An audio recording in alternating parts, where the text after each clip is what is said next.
Hello everyone. Today, I'll be going over my game as CP Koshka in the jungle. Today, the matchup is Warhawk Koshka Lance versus Saw, Glaive, and Adagio.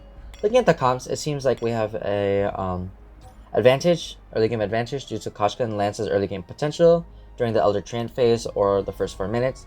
Koshka has great skirmishing potential due to her insane early burst damage with her combos.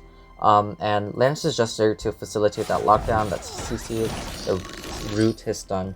So Koshka and Lance are good early game champs. So here we go for the middle treant.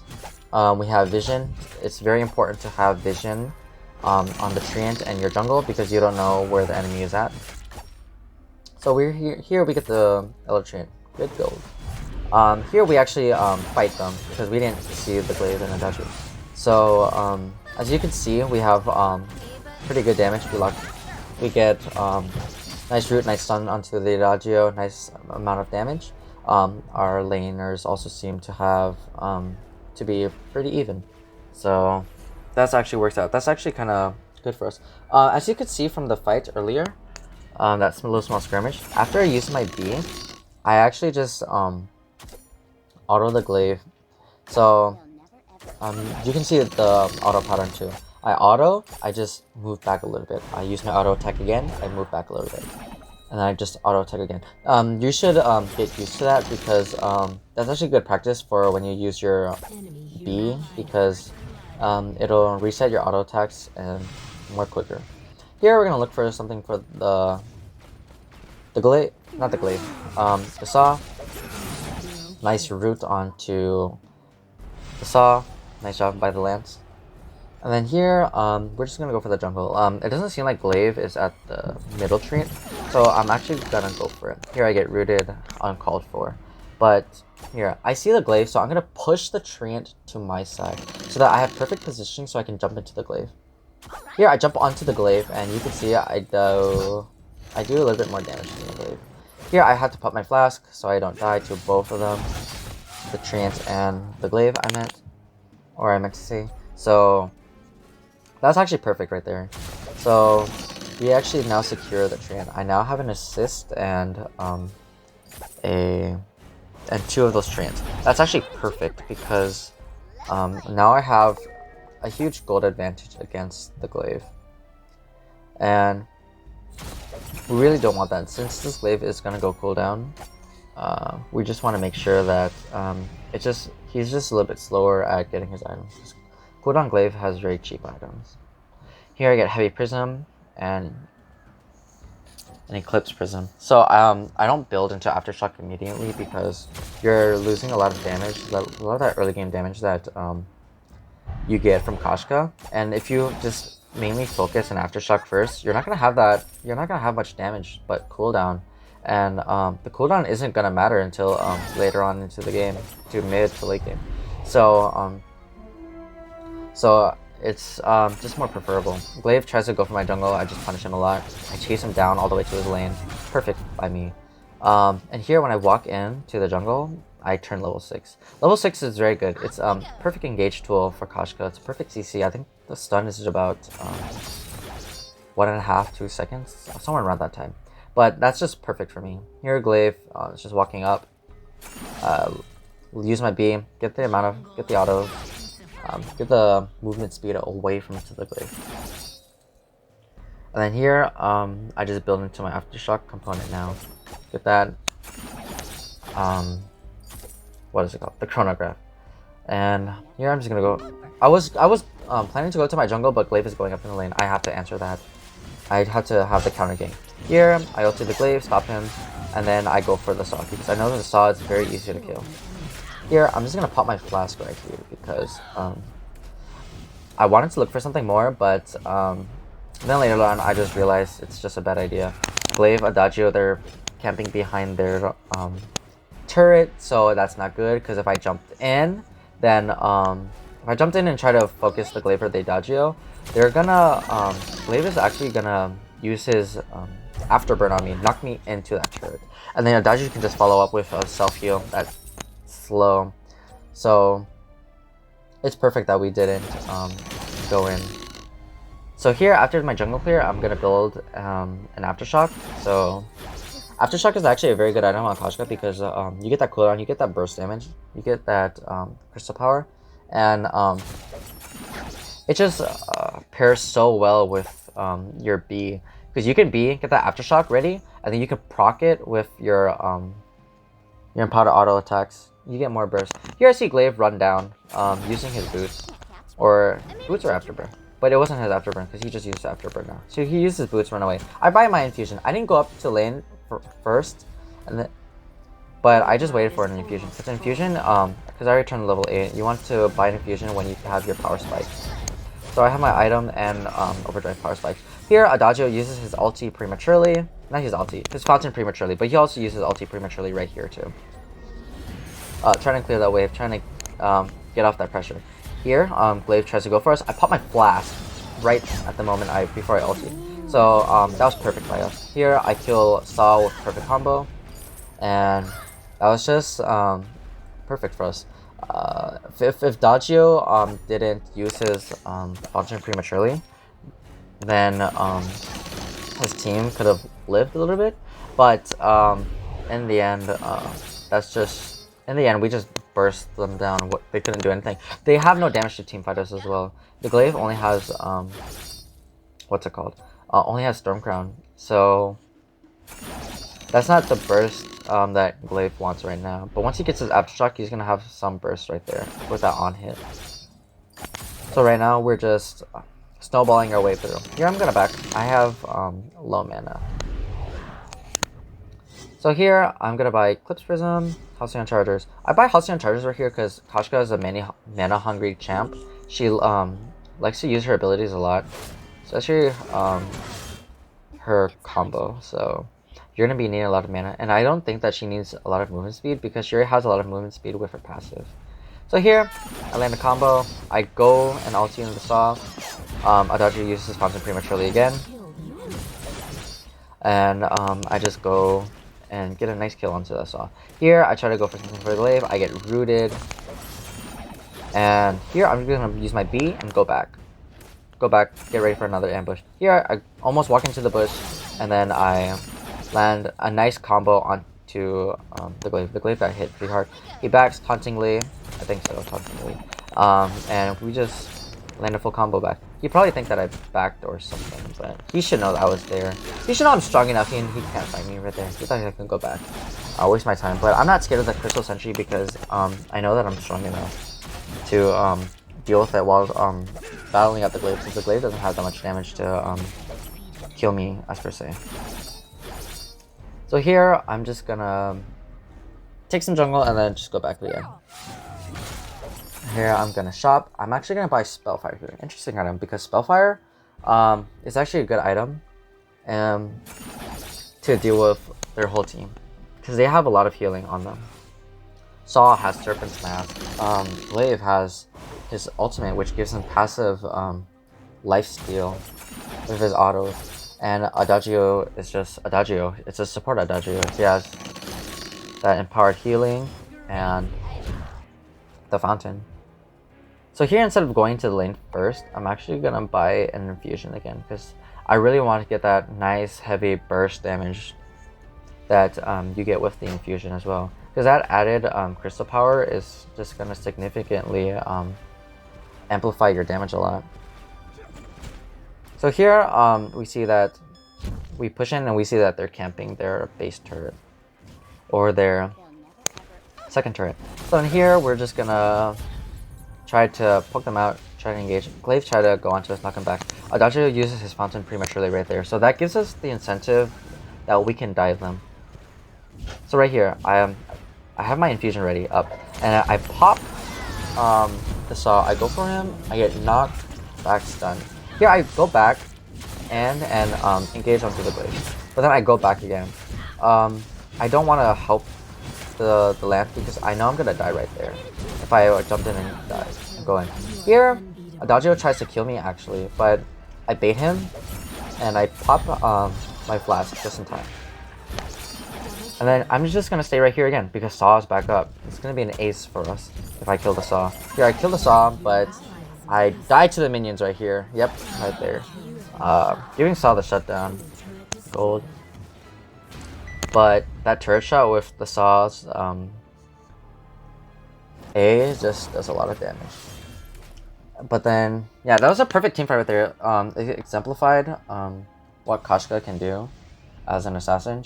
I can dive in. She can dive in perfectly with all the damage she has, and she also has that attack and run playstyle, which paired out perfectly because it just brought in the enemies closer and closer to you.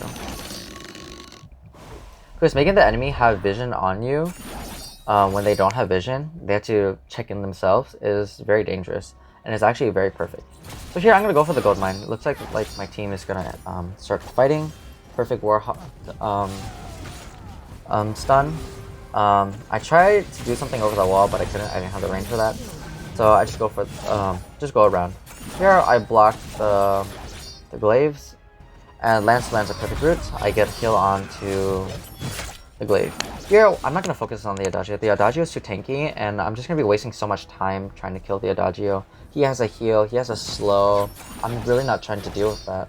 So I'm just gonna go and help the Warhawk for the gold mine because I feel like he would have died if we didn't go for the gold mine.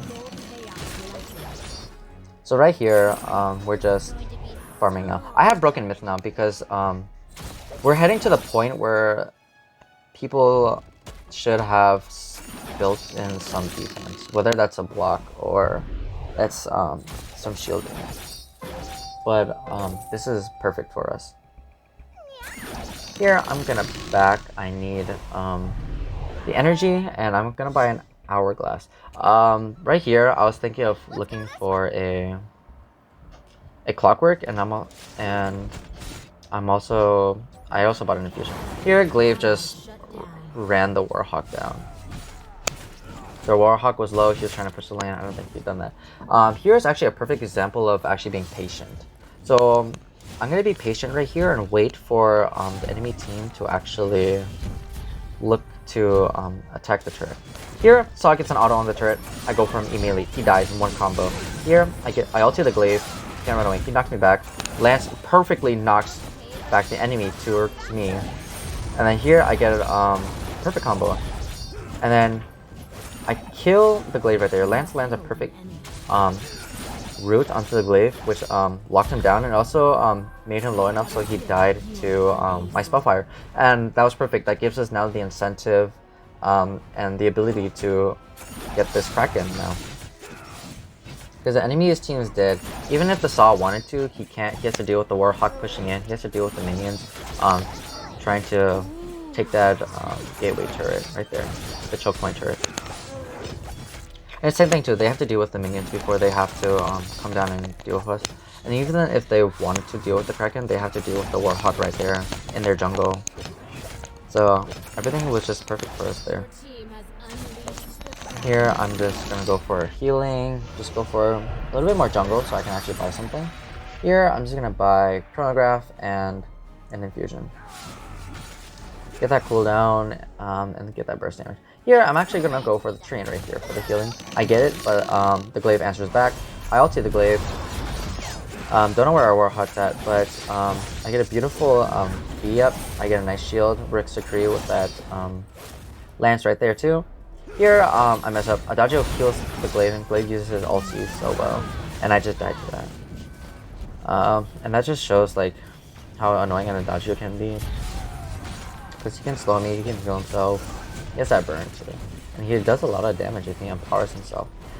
So here, my teammates are actually doing a good job distracting the enemies from doing a lot of damage to the Kraken, especially that Saw right there. The Saw just lost all of his stack, but they kind of pay for it by the Warhawk dying to the glaive, which is not ideal because now you're just giving the glaive a little bit more money, and he's probably gonna buy prioritize shielding for that too, if Shroud wasn't already bad enough for me.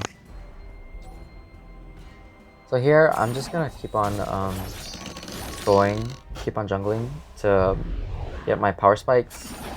I'm running out my power spikes just to get my items. Here, try to take jungle as much as I can safely. Nothing there for me. And then I'm just gonna go down and buy my Aegis. Aegis is now pretty good now for me because Adagio is already annoying. Even though he does like little CP damage, it's still a lot. And the CP Glaives burst as well. It's terrible. So we're just gonna wait. We're gonna let the minions push.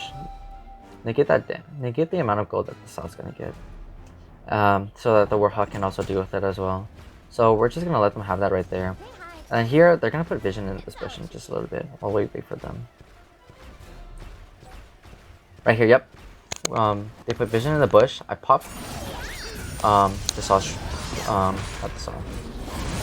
The Glaive Shroud. I ulti the Glaive, and I went for the Saw, but then that was actually a mistake on my part. I ulted the Glaive, which gave the Saw the ability to use his B freely, and he gets all his stacks up.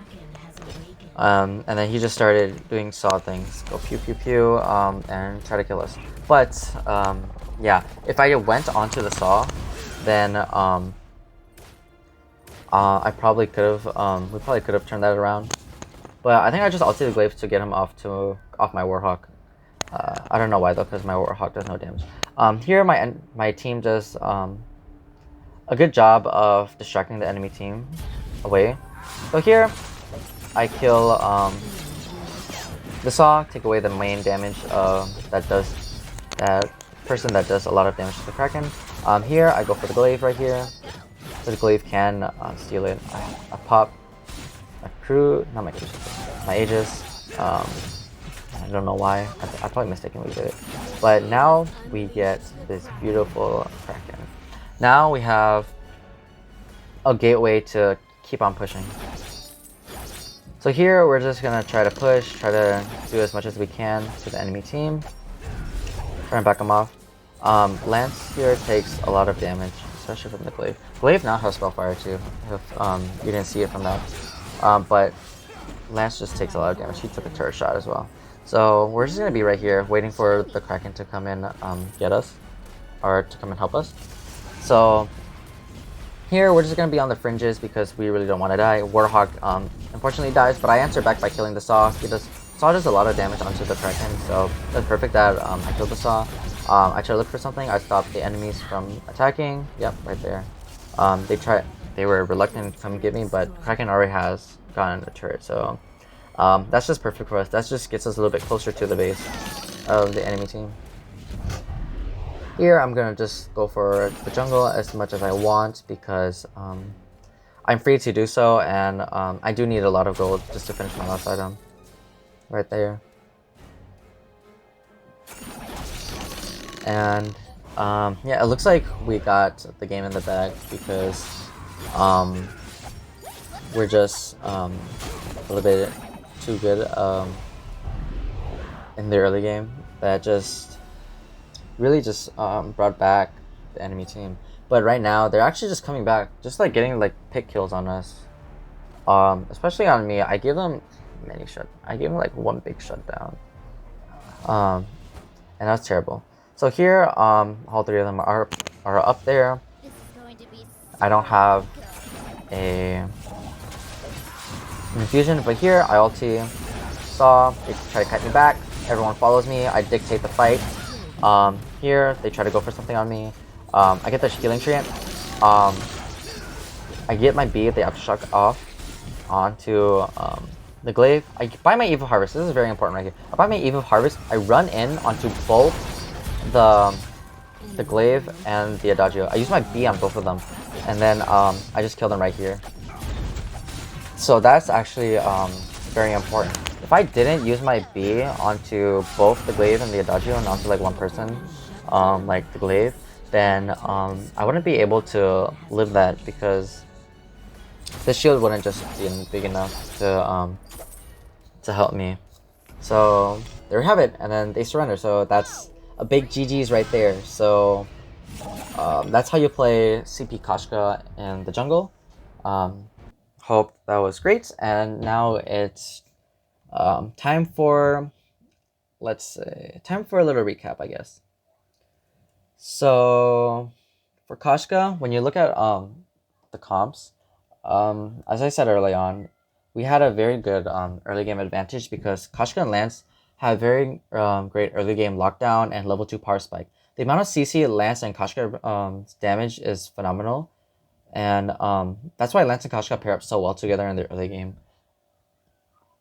So as you can see throughout the early to mid game, Koshka dominates and dictates the early game of the game, the early stages of the game.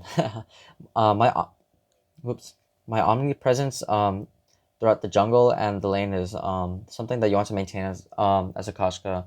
If you can get the enemy jungle behind, then you want to make sure that the enemy laner is also pressured, and it's the vice versa. It's the same thing if you pressure the enemy laner. Um, as for Koshka's playstyle, she has a pretty one-trick playstyle. You just want to make sure that you can fully abuse her passive and her movement speed to ensure that she sticks onto her target. You also keep talking about her playstyle. You just want to keep constantly going back and forth into the fights. That's actually very important because that's just kind of how she wants to play. Usually, when you're gonna jump in, you're gonna have land your combo, which is your A, then your B, and then 2 empowered auto attacks. And usually, that's the best way to get as much damage as you can. And after that, after you use your combo, you want to go back.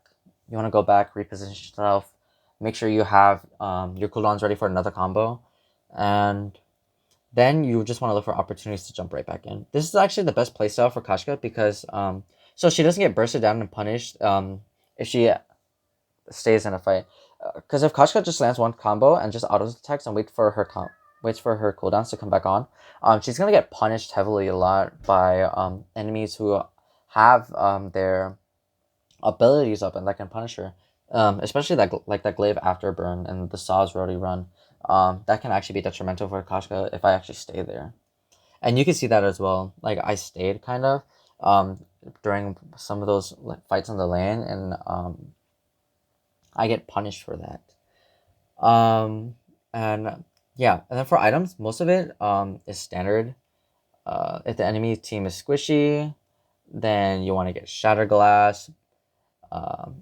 But let's say if the glaive was a black feather or I'm against CP Jungle Sky, yeah, Shatter Glass is gonna be perfect because they're squishy. You can deal with them easily.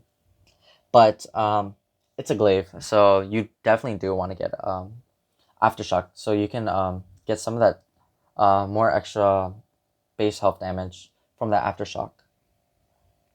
Spellfire is very important because they just have a lot of healing. Overall, in general, your itemization is very important because it can dictate how well the game goes. If I didn't have bought that Spellfire, then it could have been an easy loss in some of those late game fights because of Adagio's healing and the healing coming out from the Saw, Serpent's Mask, and the Glaive's ulti passive. If they just kept on fighting and sustaining a little bit longer, usually more than usual, then they probably could have won the fight because Koshka is kind of terrible and more elongated fights where the enemies can ramp up and do more damage, especially since the Saw had a breaking point too. So that wasn't good for us. And actually, I've been seeing this a lot. Throughout many games that I have been playing, I see that many Koshka players actually opt to go for Stormguard banner first. In my opinion, we're going to do a 3v3 jungler. I would eject that any jungler buy Stormguard banner first, unless you're going to go some type of utility build like that glaive, CP cooldown glaive, or you can even go the same build that glaive went, but for Lorelei too. I actually kind of enjoy that. But usually in general, Koshka shouldn't need the extra help in the jungle clear since she already has good jungle clear. With her B and just landing that combo up. And buying Stormguard actually defeats the purpose of Koshka in the early game as well. You lack a lot of damage to fight early on because it's the only completed item, Storm Crown, that actually gives the on-hit effect. But even then, it's just a small amount of damage. You lose a lot of damage early on because right now you're just gonna be relying on your base damage when you're gonna prioritize that Storm Crown. And yes, Koshka's base damage is great, but like buying a CP item just helps amplify that like more better. It helps you snowball more. And Koshka is an early game champ. Like she wants to snowball into the late game. She wants to help make sure that her enemy is way behind. And Stormcrown is not going to help that. Stormcrown is just going to help steal camps. That's it. She wants kills as well as camps, not just camps. So that's just my opinion on Stormcrown. So just a few reminders for playing Koshka as well. You want to make sure that if you can, you always be as aggressive. Because if behind Koshka is not a good Koshka. If she doesn't get her items immediately or even snowball, then she can flop real hard. Um, as a snowball character, you also want to make sure that you have the damage lead. Junglers who have a power spike at level 8 from overdriving their abilities should make use of infusions to create a lead or deepen the gap. Um, I actually showed this a lot too. When I was level 8, I bought an infusion. I first got my aftershock, and then I got my overdrive on level 8, my B, and then I got an infusion. This is actually very crucial because it gives you a lot of damage than what an item would give you early on. So it's perfect for Koshka. Champs that examples for characters that have power spikes like that. CP Blackfire level 8 and he's like 1 or 2 items. He can get to that perfect power spike that you would want. So yeah, that's actually a good example of characters who can abuse infusions early on. Also as like a CP Kestrel as well. She's 2 items, 2 to 3 items. CP Kestrel, Weapon Kestrel as well. Even a Gwen. Gwen can get good damage off to level 8 with a weapon infusion too. What else? Oh yeah. You also want to make sure that that you can help out your team so that they can carry you to the mid to late game, because Koshka's damage falls out during the late game because everyone is buying defense during that time, and that defense negates Koshka's ability to burst on targets. So you want to make sure that you can gank the lane as much as possible so that your laner's fed or at least ahead. This game doesn't do that justice because my Warhawk was ahead, but he couldn't carry to the late game as I hope he did because he just got bursted down and caught off by that glaive. And lastly, you just want to make sure that you don't underestimate yourself as a Koshka. Koshka has a lot of bursts and a little bit of survivability, but that shield on her B can also make the difference of life or death. So you just want to make sure that if you believe in yourself, you believe in your capabilities of killing the enemy team while you're low, or you think that you can skirmish someone in a 1v1, then yeah, go ahead, try it out, because you'll usually win those if you know how to play it correctly. So there we have it. Hope you guys learned something, and please keep the game alive. And I will see you guys in the next video.